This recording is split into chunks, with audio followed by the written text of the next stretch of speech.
le voyez peut-être, quand vous le regardez de face, sa tête, elle penche-tu d'un bord? De quel bord? À droite. Le fait que la tête penche d'un côté avant même qu'on teste pour voir comment que ses yeux ils bougent, c'est le signe que quand ses deux yeux regardent en avant, parce qu'il y en a un des deux qui est un petit peu paresseux, on a toutes bien des choses en commun, les êtres humains. Une de ces choses-là, c'est qu'on veut voir droit en avant avec les deux yeux. Il faut que le regard soit aligné à 90 degrés avec la gravité. Sinon, on se sent instable.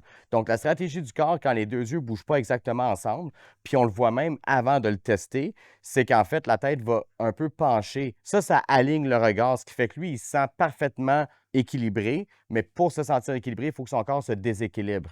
Ce déséquilibre-là qu'il y a quand il fait à rien, il l'amène avec lui quand il s'entraîne. Il l'a avec lui quand il essaie de récupérer. Il l'a avec lui quand il travaille. Il l'a avec lui tout le temps. Donc, le but en posturologie, c'est entre autres d'amener ses yeux à rentrer dans le même trou, exactement comme on a vu avec Mylène tantôt.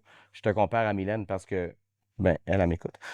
Et puis, à partir de ce moment-là, sa tête, elle va être super droite au repos. Comme ça, ben, quand il va faire ses entraînements, même avec la fatigue, il n'y aura pas tendance à compenser. Tu fais des gains quand tu récupères. Quand tu te mets à récupérer, tu as plus de symptômes. Ça ralentit ta récupération. Donc, sur 6 mois, sur un an d'entraînement, c'est sûr que ça joue sur ton progrès.